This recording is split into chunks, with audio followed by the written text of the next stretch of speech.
Hey, welcome to Socialism for All. This file is being recorded in late October 2024, and it's titled Why Not PSL, which is what a lot of people have asked me in the comments since I said that I plan to vote for the Green Party in this November's elections. If you like this video, please click like and subscribe, and consider supporting on Patreon or buy me a coffee at patreon.com/socialismforall or buymeacoffee.com/socialismforall. There are links to Patreon and Buy Me a Coffee in the video description. Okay, so here's one of the YouTube community posts that I put up last week. It says, I plan to vote Green in 2024 to show support for getting an independent left party off the ground in the US. If you oppose the Gaza genocide, dem exit and organize against the people enabling it. Calling yourself a leftist without even doing that much makes you a hypocrite and a chauvinist. A couple weeks before that, the time has come for the US left to grow a spine and dem exit. At the bare minimum, the Green Party, which has pledged to end U.S. aid to Zionism, already exists in all 50 states, and it can be built up further. You have to start organizing somewhere, so start. And this is consistent with what I've been saying for years on this channel. The fundamental task of the U.S. left is to split with the Democratic Party. We need an independent working class perspective, and that needs to be the basis for the organizing. And really no serious working class organizing can occur within the 1% controlled imperialist Democratic Party. It's not a suitable forum for ideological struggle. It is, as activists have been saying for decades, the place where social movements go to die in the US. They don't have internal democracy. Look what happened with Bernie Sanders in 2016 and 2020. Really, the list goes on. The party's been around since 1828. That's when they first gained the White House. The system belongs to them. It's their system. We oppose the system, and we have to organize outside of that, scary though it may seem. I know that really, living in the global headquarters of imperialism exerts a strong influence. Lenin noted this over 100 years ago. Between being bombarded with the most intense capitalist propaganda and also being a labor aristocracy, which does benefit from being in this country and all of the imports that the capitalists of this country get from the super exploited countries abroad, that really does skew one's perspective. I mean, the continent itself is stolen, so there's that. I mean, that was really recent history and actually still ongoing. So, a lot of people haven't come to terms with that. And then, what kind of revolutionary potential is there really going to be? So, yeah, there are a lot of influences that keep the US proletariat from having a lot of revolutionary potential or even really recognizing a lot of this stuff. Just people get bound up in the system as presented. And even when they try to oppose it, it's hard to think big enough to oppose the whole thing because it's so enormous. But you really do need to step outside of the Democratic and Republican parties. And beyond that, the third largest party is the Libertarian Party. And they're even worse, arguably, than the other two. They're an extreme neoliberal crypto-fascist party that is for just naked capitalism, no protections whatsoever. Then you have the Greens, and to me this is the first party which is an acceptable choice as a mass left party. They don't take the corporate money. Basically, a lot of people supported Bernie Sanders, and he stole the Green Party's platform. So we know that there's a lot of popular support for what the Green Party stands for. As I see it, the main obstacle is all the bashing that the Democratic Party does against the Greens and anybody who dares to stick their neck out to say enough of the two-party system. We want something radically different. Both of these parties basically promise more of the same decade after decade, slowly getting worse, more violent, more militaristic, more austerity, etc. People don't want that. So yeah, it seems to me the obvious next step is for all the people, the tens of millions of people who turned out by the stadium full to support Bernie Sanders, need to organize in the party that they actually belong in, which is the Green Party. I think that this undeniably would be a massive step up for the U.S. political landscape, but there is a lot of work involved, and while there are many dedicated Green activists around the country, a lot of people seem to be waiting around for somebody else to do it. It's like that thing in The Simpsons, can't someone else do it? Well, no, it doesn't really work that way. It works that way when big corporate money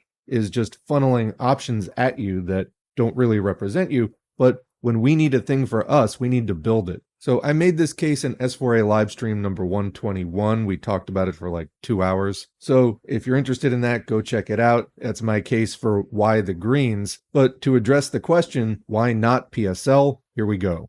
On the screen are 4 reasons in no particular order. And before we even discuss these, I should mention 2 additional points of background. Number one, I don't expect either of these parties to win this time around. The Greens are on enough ballots to get the electoral votes needed to win, but I don't think enough people are going to vote for them, which is a shame because I would argue that a majority of Democratic voters would actually prefer being Greens, but they're too chicken shit to actually act on it. And that's not just voting, it means building the party year in and year out, which is something, oh, the Greens only show up once every 4 years. Well, what have you done to help build the Greens? Oh, nothing? What a surprise. You know, the Greens need volunteers. They need contributors. They need people to show up to the meetings and vote on things. They need activists who are going to get involved with the various projects that they're organizing. They need people to offer to run as candidates at the local and state and every other level. And have you done that? Have you even given them any money? No? Okay, then don't sit there and point the finger of like, oh, the Green Party needs to do this.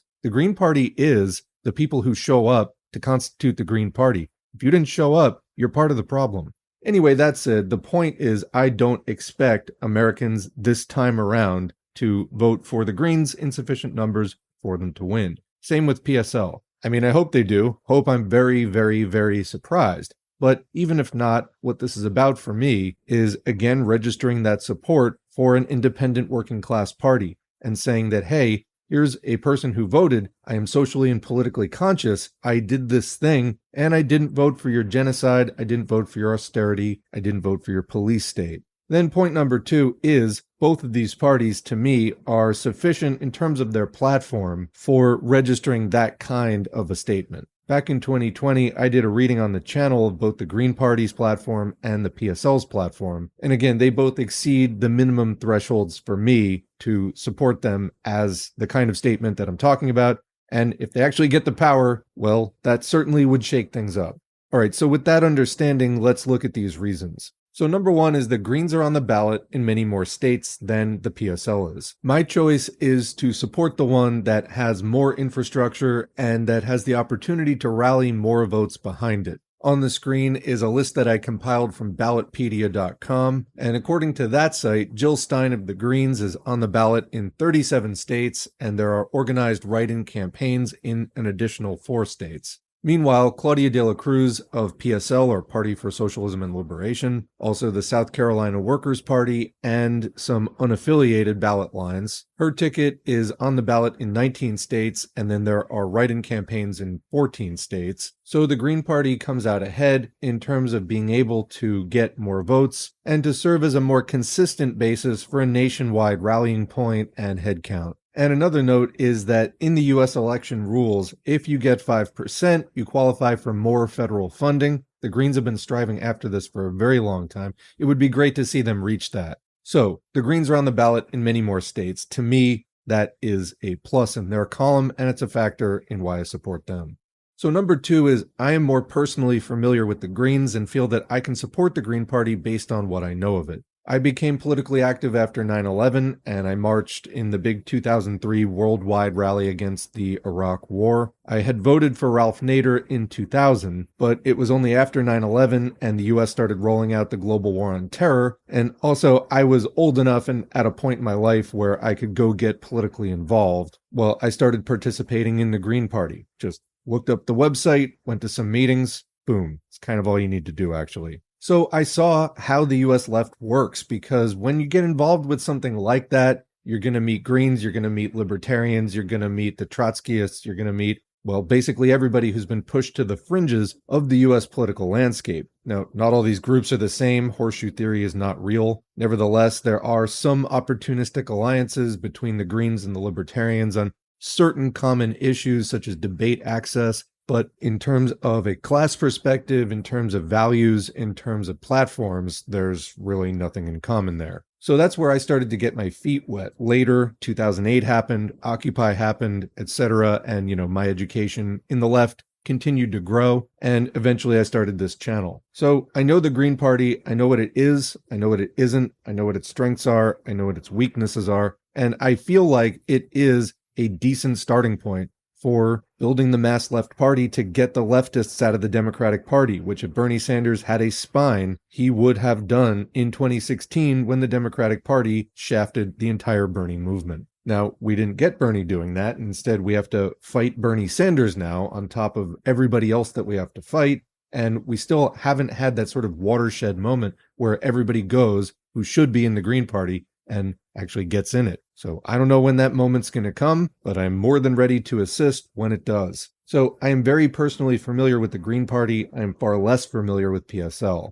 I did at one point inquire about joining PSL. I didn't get called back for like 4 months. At least it might have been longer than that. And by the time they got back to me, I was no longer interested for other reasons. So I never got that firsthand experience. But honestly, in hindsight, I'm kind of glad I didn't, which I'll expand on when we get to reason number 4. But for right now, let's do reason number 3. I believe that the USA needs a mass workers' party more than it needs a vanguard party right now. So that gets into what I was about to say, which is PSL and the Greens are not really the same type of party. PSL is more of a vanguard or communist party. What does that mean? Well, in the working class movement, you have the masses, and sometimes we specify divisions within the masses like the advanced masses, the middle masses, and the backward masses. The backward masses being most captured by capitalist ideology, the middle masses having some class consciousness, but it's not consistent, and the advanced masses who haven't really studied systematically. They're not scientific socialists, they're not communists, but they're pretty consistent in terms of being principled progressives. So out of the masses, you get your workers' movement, your labor unions, which have been gutted in the United States, but all the other proletarian institutions and organizations, these are basically mass organizations.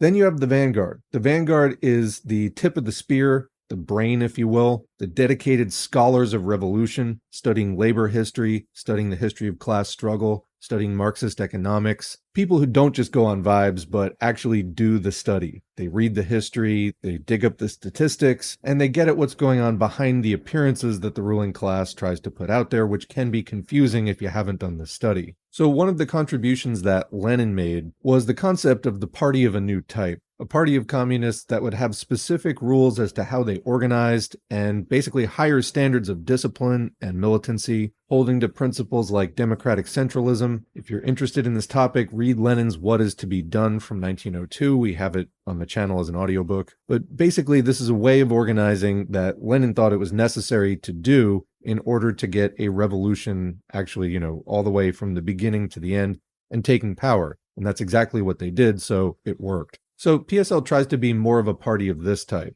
The Greens are not, which means that they are less ideologically developed, but they're also more flexible in terms of being a big tent that many people who consider themselves on the left can join. And actually, also back in 2020, we did an audiobook on the channel by the Green Party's 2020 presidential candidate, Howie Hawkins, who was also a co-founder of the Green Party back in the 80s. And the title of that work, the audiobook's only like an hour long, and I do recommend it, is The Case for an Independent Left Party. And basically, Hawkins lays out his idea, not just for why you can't organize in the Democratic Party, but for transforming the Green Party into a dues-based mass membership party, styled in terms of its structure after the old Socialist Party USA. This is the same kind of structure that the IWW, or Industrial Workers of the World, labor union has right now, where you can join it no matter what workplace you're in. You just pay your dues, you meet with your local branch, and you decide on stuff to do. I think that that could be a good step for the Green Party, but even as it is right now, you can just get involved. You don't even have to pay dues. But to come back to point number 3, I believe that the US needs a mass workers' party more than it needs a vanguard party. To me, the mass workers' party is the sort of baseline. You need a strong labor movement. You need at least the fundamentals of workers being willing to stand up in what they perceive as their own interests. And then you can get the vanguard advising them on what ideas to embrace. And also the vanguard comes partly out of book study, but also out of experienced leadership and struggle in the union and related movements. So if you don't even have the sort of basic healthy underpinnings of a workers' movement that is out there trying everything that it can, then there's really nobody for the vanguard to speak to, because it's the masses who determine history in the end based on what ideas they embrace. If the masses are at a very low level of struggle and organizing, then, there's just not a lot to work with. And then the vanguard situation becomes just various book clubs getting into really heated vitriolic debates with each other, but it's not really tied to real world action, not through any fault of the vanguard, but just because there isn't a movement. So it seems to me that that is where the emphasis needs to be at the moment. It's kind of a prerequisite, and it will help to develop leaders who will make their way into the vanguard and etc. Because nobody's going to do all this advanced study if they don't see a basic need to resist capitalism, and so on. Or the confidence that when we fight, we win. There's actually a point to standing up. So we can have all of the advanced communist vanguard debates that we want without the masses being in play. That's not going to come to life. And what is most likely at this point as a next step for the advanced masses of the US? Joining a communist party? No. But we saw from Bernie that there were tens of millions of people around the country showing up by the stadium full to pour their hearts into, people really believed in this. And many joined DSA afterwards, which has the problem of the center and right wing of it still attached to the Democratic Party, which has to be fought from within that organization. But anyway, tens of millions of people pouring themselves into this campaign, which basically was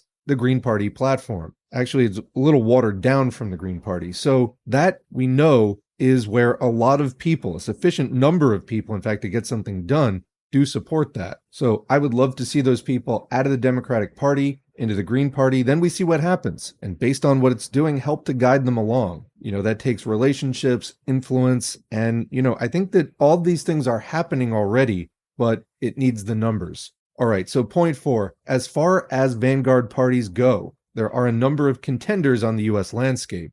I personally believe that the PSL, as a vanguard party, is revisionist. Revisionism in a Marxist context means revising the revolutionary, proletarian, anti-capitalist content of Marxism and replacing it with bourgeois, anti-revolutionary, capitalism-tolerant, merely reformist ideology. And I say this every time, Marxists do believe in using reforms, what reforms we can get, as decided on a strategic and tactical basis in support of broader goals. In particular, building the masses' confidence in struggle in general, that when we fight correctly, we actually can win. And secondly, that the only way to get everything that we want and keep what we've gotten is to go beyond capitalism into socialism via proletarian revolution. As Lenin said, when bourgeois or capitalist ideas enter the workers' movement, the result is social democracy. When they enter the communist vanguard, the result is revisionism. 2 very short 15-minute readings on this: Lenin's Marxism and Reformism and Marxism and Revisionism. Highly recommend. They're both also featured in the Basic Marxism-Leninism Study Guide playlist, which you can find by going to the Home tab here at the Socialism for All YouTube, and then scrolling down to the recommended reading lists playlist section. So why do I say that PSL, in my view, is revisionist? In a few words, Dungism, multipolarity, populism. I think that they're trying to do kind of a hybrid of like regular Marxism-Leninism and then mixing in revisionist, class collaborationist, three worlds theory. I mentioned Dungism, that's a reference to Deng Xiaoping, capitalist rotor Chinese politician who opened the floodgates to Chinese capitalism. My position is that PSL knows better than the line that it's currently pushing. For example, here's an article from 2007 by PSL bigwig and current person doing socialist podcasts and things, Brian Becker. In an article titled, "What Do Socialists Defend in China Today?" Becker wrote, quote, "Although the restoration of capitalism in China is currently a process that is far advanced, it is still unfinished. The CPC's continued hold on political power leaves open the possibility, however remote, that the present pro-capitalist course can be slowed, halted, and even reversed," unquote. While noting the social progress and increases in living standards that have been achieved in China, a later section in the article titled "Contradictions in China Today" says the following, quote, "The reforms initiated by the Deng Xiaoping-led government and expanded by subsequent leaderships within the Communist Party of China have given rise to a new bourgeoisie inside China, a class of Chinese with interests opposite those of the Chinese working class, but also distinct from the interests of world imperialism. The CPC-led state has functioned as the protector of this bourgeoisie, both in its relations with the Chinese working class and in its relations with the imperialist bourgeoisie. To the extent that the Chinese state has promoted and enforced the rights, the interests, and the needs of the Chinese bourgeoisie and the transnational corporations functioning within China, the state assumes the tasks of a bourgeois state. Since it is a state that originated from a working-class revolution and enjoyed an immense base of support from within the working class and peasantry, the Chinese state has only been able to incrementally, and over a time frame of several decades, diminish its historic obligations to and defense of its original social base. The Chinese state and Communist Party of China have essential elements of what is known as Bonapartism. The ruling party has to a degree straddled the class divide and has a foot within both the bourgeoisie and the working class. The actual living experience of China in its evolution since 1949 is without precedent. Its differences with the Soviet Union's historical experience require us to acknowledge that it is no longer an exactly analogous social formation. The destruction and incremental dissolution of public ownership, centralized planning, and the monopoly of foreign trade constitutes a historic setback for the Chinese working class. Its rights and interests have either been stripped or seriously eroded, while the rights of capital, including foreign capital, have been elevated. The advancement of the Chinese bourgeoisie has been at the expense of the political and social primacy of the working class. To the extent that a larger section of the Chinese population, including the working class, has additional access to goods, it comes as a form of personal or individual acquisition and cannot mask the fact that the status of the working class as a class has been seriously downgraded in terms of its social rights and political weight within the state and party. The working class and the poor and middle peasants are not equipped as a class to be the link to world capitalism with its needs for superexploitation on a large scale in China. In fact, the working class and peasantry have antagonistic interests to the needs of capital. The country of origin for investment capital is completely immaterial to the proletariat. Capital, above all else, is a social relationship between exploiters and exploited. Capital thrives only through exploitation, through the private appropriation and accumulation of surplus value created by collective living labor. Whether Chinese workers are employed by capitalists from the United States, Germany, or Japan, or whether the factory owner is a Chinese capitalist, the relationship is based on exploitation. Moreover, the class instinct of the Chinese proletariat, no different from any working class, is to resist the demands of globalized international capital and its agents inside of China, who pursue a path of relentless cost-cutting to remain competitive, whether in the world capitalist market, the Asia-wide regional market, or in the emerging internal Chinese market. Cutting wages and social benefits, uprooting working-class neighborhoods for commercial development, and grabbing land in the countryside for capitalist development are typical features of the march of capital. The working class as a class is compelled to resist these incursions, and the phenomenon of class resistance is becoming widespread throughout China. The economic reforms instituted since 1978 have eviscerated many of the social insurance guarantees. All right, you get the idea. End quote. That was 2007, but coming back to the title of the article, What Do Socialists Defend in China Today?, Becker concludes by saying, quote, in the face of this threat, specifically the overthrow of the Communist Party of China and its replacement with openly counter-revolutionary rather than merely revisionist communist political leadership, continuing, it is the responsibility of all revolutionaries and progressive people to resist the imperialist offensive and offer militant political defense of the Chinese government despite profound differences with the theory and practice of so-called, quote, market socialism. End of quote, end of article. But skipping back a little bit, there's another quote, the starting point for any socialist or progressive person who honestly hopes for China's return to a revolutionary socialist orientation must be where the pro-communist forces in China can be found.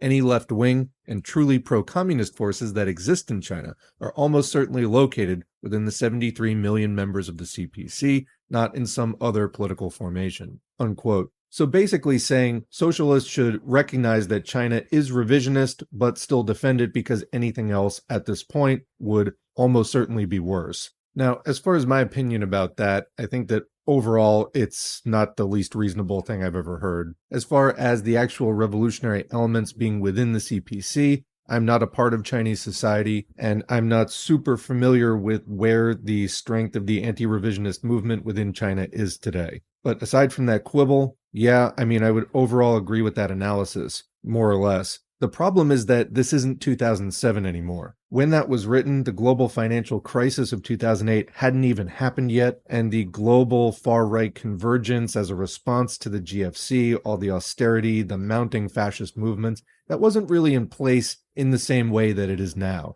It wasn't as advanced. International relations and geopolitics are also quite different. China, for example, is the largest economy in the world by GDP PPP and the second largest, not on a PPP basis. That's huge. It has major consequences. We're not talking about a, minor, insignificant country in the global economy. We're talking about a really central manufacturing and trading hub. And lo and behold, as it looks like another 2008 type crisis may be around the bend, we have what looks like an emerging showdown between the US aligned countries that are very long-standing advanced monopoly capitalist countries, the sort of core imperialist countries of Western Europe and their close allies, the G7, and the emerging economies of capitalist Russia and the other countries in the BRICS formation, Brazil, Russia, India, China, South Africa, and the other countries under that aegis. And we'll just point out, as we do when we mention BRICS, that BRICS was coined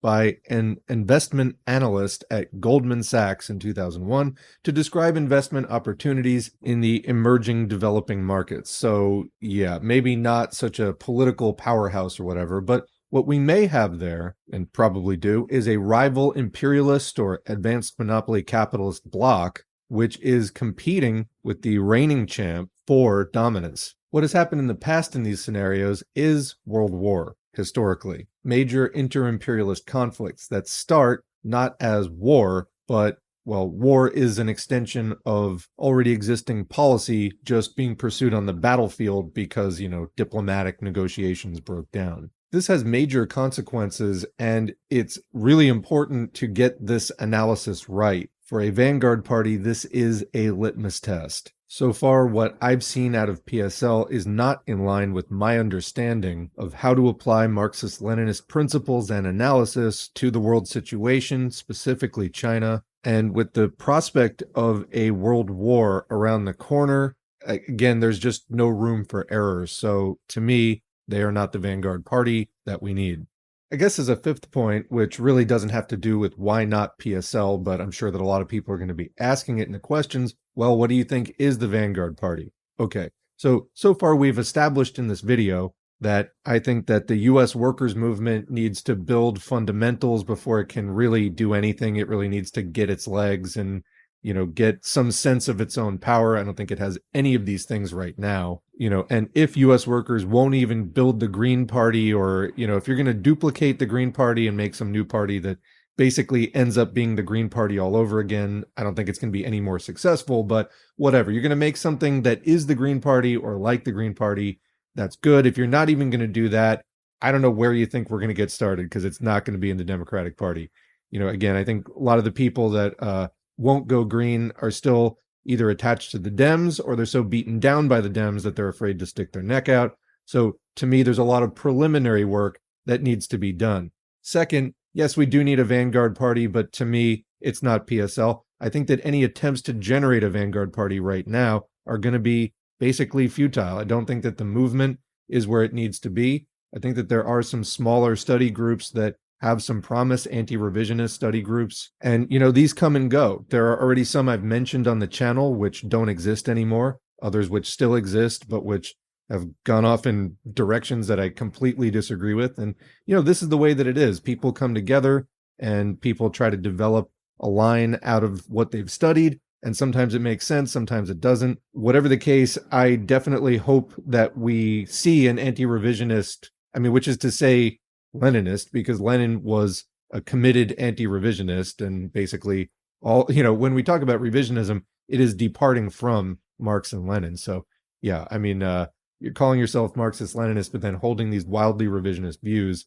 It's a disgrace to the name of Lenin. Anyway, you've got the CPUSA, which is another supposed vanguard party. And although there are a lot of committed and sincere members at the grassroots level of that party, the national leadership is not Marxist-Leninist. They're deeply revisionist, opportunist toward the Democratic Party, and consequently not a communist party, not useful as a communist party. Just basically go do DSA at that point, because if you're going to do liberalism, at least don't pretend to be Marxist-Leninist. And yes, I do think that DSA is doing some good work. And when we talk about any of these groups, like I said, there tends to be overlap, because in a particular city, one of these groups will have 10 members, the other has 5, the other has 15, and, they do things together a lot of the time. People know each other, because you share values, you're just in a different organization. And, people migrate between organizations, and then organizations collaborate on projects and participate in coalitions. So it is what it is. But I think that the U.S. left, facing what it's facing now, out of a Democratic Party which is openly mask off, endorsing genocide, funding and arming it, running political cover for it, as Israel does the absolute worst. We got to look in the mirror. We got to look at these organizations, say what's working, what isn't working, and why. and we've got to get something working correctly. So that's where this is coming from. We need to solve these problems. We need to move the movement forward. And that's my opinion about where we are. Just to finish my thought about the vanguard, I think that, there have been attempts to break away from CPUSA. We saw the PCUSA. Then that turned out to be a bunch of Nazbal, Duginist, sort of red fascists. And I don't mean red fascist in the Marxist-Leninist sense that anarchists say. I mean actual just fucking fascists. So in a certain sense, I think that this is the best that the US can generate right now in terms of a vanguard. And there will be anti-revisionist, more underground study groups. I think that eventually that's what's going to supplant the sort of legacy 20th century old revisionist parties that are left over. And that's what I'm trying to contribute to. So anyway, hopefully this is helpful. If you have a question or comment, leave it below and we will continue the discussion there as always. Otherwise, thanks for listening, and thanks to the current patrons and Buy Me a Coffee supporters who helped to make this possible. This is an ad-free, non-commercial channel. The only reason we get any money to do this is because you all out in the audience decided consciously to give us some money. So if you want to do that, it helps, and it helps me to spend more time on this channel than I'd be able to do without that support. I'd make some kind of content, but I definitely couldn't spend this much time on it. So that is hugely appreciated. And if you like this channel, thank me, but also thank a patron or Buy Me a Coffee supporter, and consider becoming one yourself, because they are the reason that this channel is the size that it is. Beyond that, engagement counts, so like, share, subscribe, and if you have an idea for a story or a good question or whatever, send it in. And as I usually say at this point, to connect with your local left, that's been the entire topic of this video. So I'll just say it again. Connect with your local left. See what you can volunteer for, see what projects are going on. They're not always advertised, so you got to know somebody, so get to know people. All right, we're going to leave it there. Thanks again, and we'll see you in the next video.